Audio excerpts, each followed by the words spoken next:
इस देश के गुण धर्म को जाने, तो मैं कहना चाहूँगी कि एक बार सब भारत माता की जय जयकारा जोरदार ढंग से होना। भारत माता की, भारत माता की। आज के इस कार्यक्रम के सूत्रधार जिले के विद्या भारती के व्यवस्थापक भाई हरिशंकर जी, उनके सहयोगी और स्वदेशी जागरण भावना को प्रचारित करने के लिए बैठे भाई राधेश्याम जी, और आज नवनिर्वाचित मंडावर की सरपंच सरिता जी। मुझे परम हर्ष है कि महिलाएं जिस तरह से राजनीतिक क्षेत्र में बाध्यतावश आएँ या स्वीकार करते हुए आएँ, दोनों ही परिस्थितियों में मैं इस व्यवस्था का आदर करती हूँ। इसलिए सबसे पहले नवनिर्वाचित को बधाई देती हूँ आप सब के माध्यम से। और इसके साथ साथ मैं सोचती हूँ कि भाई नेतराम जी और भाई योगेश जी, ब्रजमोहन जी, ओम प्रकाश जी भाई साहब, अशोक जी, एक नौजवान लड़का जिस तरह से सेवा की क्रांति लेकर चलता है, मैं सोचती हूँ कि ताजन्म इसके मन में सेवा की ही भाव रहे, ये भाव जरूरी है। भाई कैलाश जी, गिरिराज जी, भाई बच्चन सिंह जी, सतीश जी, नरेश बंसल जी भाई साहब, मोहन जी, और मैं सोचूं कि जिनका नाम उच्चारित ना कर पाऊँ, हमारे मंडावर के बहुत सारे भाई ऐसे हैं जिन्हें मैं बाय फेस जानती हूँ, नामजद नहीं, क्योंकि मुझे आपने 1.25 साल पहले जिन भावनाओं से आगे बढ़ाया, वो भावनाओं से आपके देश की कीर्ति बने, आपका यशस्वी प्रधानमंत्री अच्छी नीतियां बनाए, उन नीतियों को क्रियान्वित करने में मेरी कहीं भूमिका हो तो आपके वोट की इज्जत होगी। और आपके वोट की इज्जत तभी होगी जब हम देश धर्म के लिए काम करेंगे, गरीब के लिए काम करेंगे, पिछड़े हुए के काम करेंगे। और पंडित दीनदयाल उपाध्याय जी का जो सपना था कि अंतिम छोर के व्यक्ति को किस तरह से हम आगे बढ़ाएं, मैं सोचती हूँ कि यशस्वी और दानवीर राजेंद्र जी खेतान जो आज इस काम को मूर्त रूप अपन दे रहे हैं, विद्या भारती के माध्यम से मूर्त रूप दिया जाएगा। ये वो परिवार की बहनें और भाई बैठे हुए हैं जो अभी अंतिम पीढ़ी पर हैं और अंतिम सीढ़ी पर बैठे हुए अंधेरे में जीवन यापन कर रहे हैं। जहाँ अंधेरा अभी भी दूर नहीं हुआ, हम कैसे माने कि आज़ादी मिली। मैं कई बार एक पंक्ति बोलती हूँ कि अटका कहाँ स्वराज्य बोल दिल्ली तू क्या कहती है, अटका कहाँ स्वराज्य बोल दिल्ली तू क्या कहती है, तू रानी बन गई वेदना जनता क्यों सहती है। अब आप ये देखिए कि इसका उत्तर है कि इनके भाग्य को किसने दबाया, इनके भाग्य को दबाया पर्दों में रहने वाले, एसी में रहने वाले, आलीशान जगहों में रहने वाले, जिनको ये नहीं पता कि चने के बीज ऊपर आते हैं या ज़मीन के नीचे आते हैं। ऐसे लोगों के हाथों में ये देश का राज था, सत्ता थी, और उस सत्ता ने स्वयं को सामर्थ्यवान किया, उनको सामर्थ्यवान किया। आज क्यों हमें सौर ऊर्जा की लाइट बांटनी पड़ी? इसका मतलब हमारे देश में, हमारे क्षेत्र में, हमारे मंडावर में अभी भी विद्युत रहित परिवार हैं कि इनमें रोशनी नहीं। घुमंतू जाति के भाई बहन, चाहे वो गडेरिया लोहार हों, बंजारे हों या अन्य कोई भी घुमंतू जाति के भाई हैं, ये एक जगह से दूसरी जगह तो बदलते हैं, लेकिन 50-60 साल पहले ये तय किया गया था कि इनको बसाया जाए। बसाने के काम कांग्रेस के राज में अत्यंत स्लो चले, धीमे गति से चले, किसी ने इनकी परवाह नहीं की। परवाह की तो राजनीति की करी, वोट की करी, देश की और गरीब की और धर्म की नहीं करी। इस परिस्थिति को देखते हुए मैं सोचती हूँ कि आदरणीय राजेंद्र जी खेतान में तो सोचती हूँ दिन दूनी रात चौगनी इनकी प्रगति हो, जिन्होंने राजस्थान, अकेले राजस्थान में 5 करोड़ की सौर ऊर्जा लाइट वितरण की है। और ये वितरण हो रहा है, होता रहेगा, आगे भी हम पहचान करते रहेंगे। अंधकार से प्रकाश की ओर जाने की बात भाई सत्यनारायण जी ने जो बात कही, ये विद्या मंदिर ही एक वो स्थल है जहाँ हम नन्हे को लेकर किशोर को लेकर, युवा को लेकर उनको अंधकार से प्रकाश की ओर ले जाएं। बिना विद्या के, बिना शिक्षा के कोई भी संपूर्ण नागरिक नहीं बन सकता। मैं आपके सामने खड़ी हूँ। अनपढ़ माता पिता ने कैसी मुसीबत में, कैसी परिस्थितियों में, यदि उन्होंने कुछ कक्षा पढ़ा दी, कुछ अक्षर पढ़ा दिए और आगे चलकर अन्य परिवार से जब दूसरे परिवार से जुड़े, उनकी भी सहायता मिल गई तो हम आगे बढ़ गए। मीणा समाज में, राजस्थान में पहली ग्रेजुएट महिला हूँ जो बेटियों के साथ, बेटी पे थी मेरे गोद में उस समय 3.5 महीने की, जब मैंने करौली से प्राइवेट BA किया। इसका ये मतलब है कि लुढ़कता लोटा, लुढ़कता पत्थर नदी में गिरने पर बेडोल होकर सर उसको शिव का रूप दे देते हैं। आज ये पीछे बैठा हुआ हमारा सब बहनों का समुदाय, पीछे बैठे हुए इनके सहोदर, बेटे होंगे, पति होंगे, जो भी होंगे, इनको उजाले की तरफ लाने का प्रयास है अपना, लेकिन चलना इनको पड़ेगा, चलना इनको पड़ेगा। इनकी गोद में, कोख में जो बच्चे आते हैं उनको स्कूल तक भेजने का काम इनको करना पड़ेगा। आज हमारे विद्या भारती से जुड़े हुए, सेवा भारती से जुड़े हुए सभी भाई घुमंतू जाति के बच्चों को, गडरिया लोहारों के, उनकी बैलगाड़ियाँ जहाँ खड़ी होती हैं वहाँ जाकर पढ़ाने का काम भी आज कर रहे हैं। लेकिन ये हम काम कर रहे हैं, भाई काम कर रहे हैं, या जनता के सामाजिक संगठन काम कर रहे हैं, लेकिन उन कामों को स्वीकार करना आपका काम है। ये माता बहनें बैठी हैं, आप लोग बहुत बड़ी गलती करती हैं। जब हम अपने बच्चे को गोद में रखते हैं बड़ा प्यारा लगता है, लेकिन जब स्कूल में भेजने की बात आती है तो आप काम से जोड़ करके उसको नहीं भेजना चाहती। तो मैं आपसे एक ही बात कहूँगी कि आज जो सौर ऊर्जा की लाइट आपको मिलेगी, इस लाइट के उजाले में पाटी पोथी पर लेकर आपका बेटा बेटी कुछ अक्षर ज्ञान सीखे, कुछ और जानकारियाँ ले। अब तो ज़माना मोबाइल, बड़े बड़े मोबाइल के अंदर सब कुछ है ज़माने में, वो शायद आप में से बहुत से लोग उठाती हैं। मैं देखती हूँ गाड़ियाँ लोहारों की बेटियाँ वाकई में उस पर बड़े मोबाइल पे बातें करती हैं, मिलाती हैं। पढ़ना लिखना नहीं आता लेकिन अंकों से मिला लेती हैं। तो जब आप इतने बुद्धिमान हैं, आपका दिमाग इतना अच्छा है, तो क्यों नहीं हमारे बच्चे कक्षा स्तर पास करके आगे बढ़े। उदयपुर का गलरिया, उदयपुर का गाड़िया लोहार का बेटा IAS में आया और सवाई माधोपुर में कलेक्टर बना। हमको इतना गर्व होता था कि अपनी कम्युनिटी के लिए आगे बढ़ाएगा, लेकिन वो जब भी प्रश्न करते तो वो एक ही बात कहता कि ये टिकते नहीं हैं, ये रुकते नहीं। और इनको एक दिमाग में ये बैठा हुआ है कि हम तो ये छेनी हथौड़ी से 2 काम करेंगे, वही हमारा गुजारा हो जाएगा। लेकिन गुजारा तो होता है, वो गुजारा बहुत अच्छे ढंग से हो, बहुत अच्छे तरीके से हो।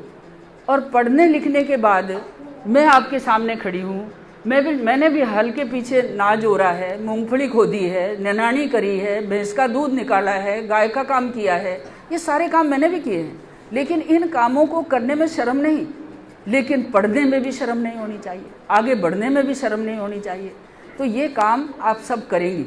इसी भावना से जो ये सौर ऊर्जा की लाइटें आपको दी जा रही हैं, इन लाइटों का पूरा उपयोग आप समझदारी से करें, अपने बच्चों की शिक्षा के लिए करें और साथ साथ उनके हर स्तर के काम को समझने के लिए करें।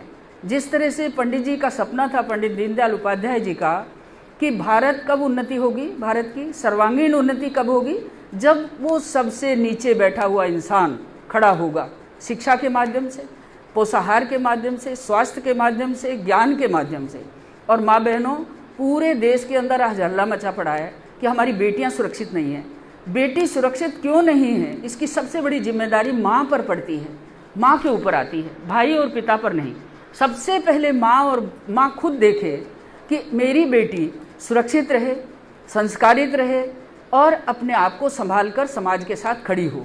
तो ये संभाल कर जब तक आप नहीं समझाएंगी, तब तक हमारी सरकारें, आज देखती होगी 12 के अंदर जो कुछ हुआ, झुंझुनू में हुआ, दौसा में हुआ, सवाई माधोपुर में हुआ और कल जयपुर में हुआ। ये क्यों हुआ? ये हमारी छोटी सी आलस के कारण, हमारी निगरानी नहीं होने के कारण इस तरह की घटनाएं घटती हैं। लेकिन पार्टियां हम राजनीति में से जुड़े हुए लोग इसका फ़ायदा उठाते हैं। मैं एक आप प्रबुद्ध लोग बैठे हैं, इससे हटके भी एक बात करना चाहती हूँ कि किसानों का कानून और इस किसानों के कानून पर जो कांग्रेस की राजनीति चल रही है, इसको समझो। जब ये कानून बना ये माइक खींचता है, जब ये कानून बना था उस समय उस कानून की समीक्षा में मैं खुद भी थी। 3 बातें कांग्रेस के लोग व्यापारियों को बहकाते हुए कर रहे हैं कि भाई जीएसटी, ये जो कानून बन गया इससे किसान पाबंदी में आ गया, मंडी बंद हो गई, एमएसपी लागू नहीं हुई। ये 3-4 ऐसी बातें कि एमएसपी पे अब अनाज नहीं बिकेगा। अब तो मंडी बंद हो गई, ना मंडी बंद हुई, ना एमएसपी बंद हुई,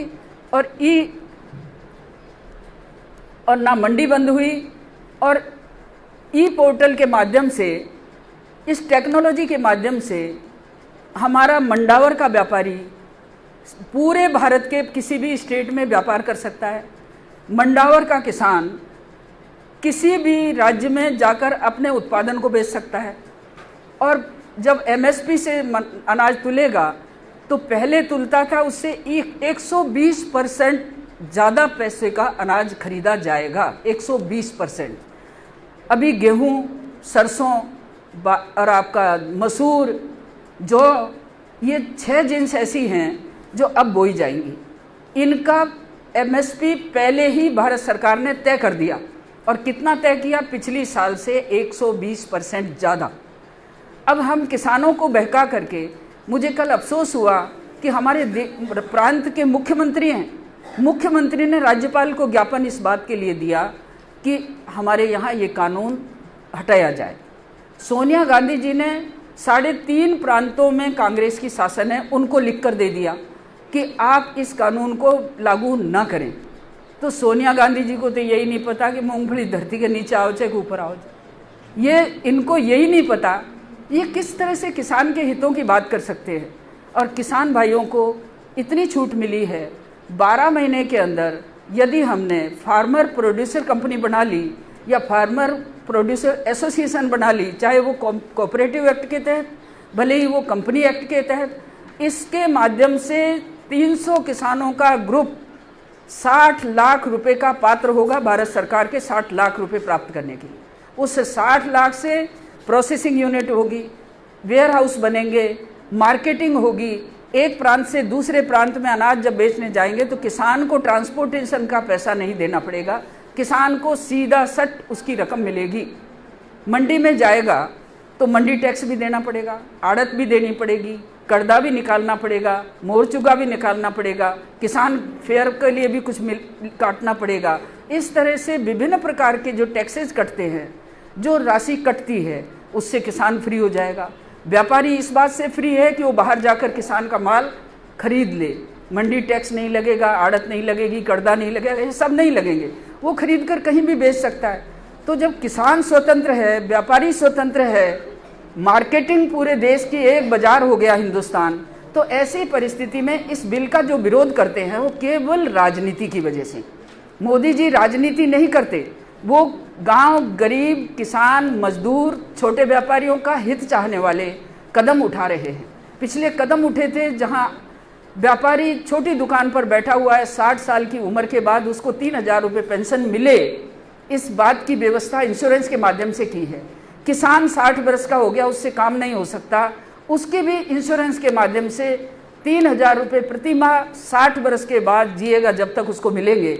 मैं अशोक नारेडा हमारा बच्चे के समान एक उत्साही कार्यकर्ता है, और मैं आपको भी कहूँगी भाई, पावटा वालों को भी, हमारे उपाध्यक्ष हैं, इनको भी कहूँगी और आप नौजवानों को भी कहूँगी कि आप सच्ची बात जनता के बीच में लाएं। और ये बरगलाने की वाली बातें, ये बहकाने वाली बातें, आज मेरे से प्रश्न कर रहे थे कि हाथरस पर क्यों नहीं बोल रही। हाथरस पे हम क्यों बोले? हाथरस में यूपी में ऐसा मुख्यमंत्री बैठा है बाबा जी, जो हमारा ऐसा यशस्वी मुख्यमंत्री है कि वो तो पहले ही मनचले, गुंडे, लफंगे इनको ठिकाने लगा रहा है। और ये जो कांड हुआ, इस कांड में उस बेटी को अंतिम समय तक भी जला दिया, तो क्या वो माफ़ करेगा? कभी माफ़ नहीं करेगा। उनको पकड़ेगा, मारेगा और बंद करेगा। लेकिन राजस्थान का मुख्यमंत्री राजस्थान की परवाह ना करके, मैं राजनीतिक भाषण नहीं है, मुझे माफ़ करेंगे वैसा आप, लेकिन ये सामाजिक भाषण है, मैं एक सामाजिक कार्यकर्ता समझो मुझे, कि आज राजस्थान का मुख्यमंत्री हाथरस पर तो ज्ञापन देने जा रहा है, किसानों के अच्छे बिल का विरोध करने के लिए ज्ञापन देने जा रहा है, लेकिन 12 में क्या हुआ? दौसा जिले की बगड़ी में मूक बधिर बालिका के साथ जो अत्याचार हुआ, एक पल भी कोई उनके पास मिलने नहीं गया। यहाँ की महिला बाल विकास मंत्री खुद दलित वर्ग से, और वो दलित बेटी से आंसू पहुँचने भी उसके घर तक नहीं पहुँच पाई। तो क्या उम्मीद करते हैं? क्यों नहीं? मैं एक महिला होने के नाते, एक महिला होने के नाते, पढ़ी लिखी होने के नाते, मैं सच्चे सिद्धांत के अनुसार, नियमों के अनुसार, कानून की परिधि में आगे बात करती हूँ, और उसी परिधि से के अंदर रखकर मैं आज ये सौर ऊर्जा वितरण की व्यवस्था में कुछ बातें मैंने अलग से कर दी, उनके लिए क्षमा भी चाहूँगी, लेकिन मेरा करने का फर्ज भी था कि मैं एक प्रबुद्ध जनों की मीटिंग में, प्रबुद्ध लोगों के बीच में इस बात को निकालूं। लेकिन साथ साथ माँ बहनों से भी कहना चाहूँगी कि आपको सतर्क होना पड़ेगा। इंटरनेट का ज़माना है, टेक्नोलॉजी का ज़माना है। इस टेक्नोलॉजी की वजह से ही भगवान सूर्य देव आपको बिना खर्चे के पावर देगा, और पावर आपको मिलेगा। कौन दे रहा है? भगवान सूर्य, भगवान आपको सौर ऊर्जा से देगा।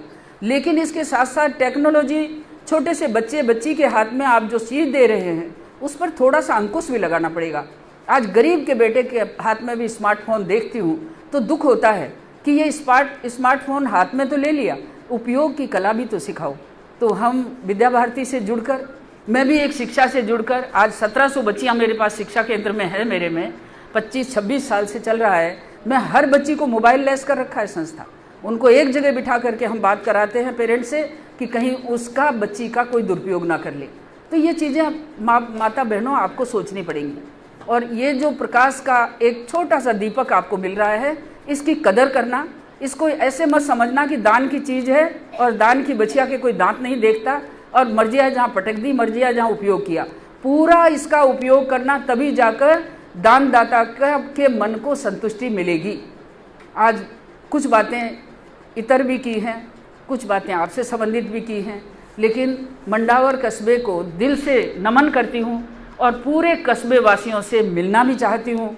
लेकिन कोरोना की वजह से 5 महीने निकल गए, 5.5 महीने में जो लोकसभा में निकले, तो 11 महीने ऐसे निकल गए, केवल 4 महीने बचे जो 3 या 4 विधानसभाओं में मैं जा पाई हूँ। मैं, आप चिंता नहीं करना, मैं आपके बीच में ज़रूर उपस्थित होंगी। भाई शंकर लाल जी, भाई राधेश्याम जी ने जो मौका मुझे आज दिया है, भाई सत्यनारायण जी जिस तरह से, और भाई ओम प्रकाश जी, आप सबसे मिलने का मौका दिया, उनको साधुवाद देते हुए मैं आप सबको फिर कहूँगी कि हम गरीब के साथ हैं, हम अनपढ़ के साथ हैं, हम पिछड़े के साथ हैं, और आप सबके साथ हैं। धन्यवाद।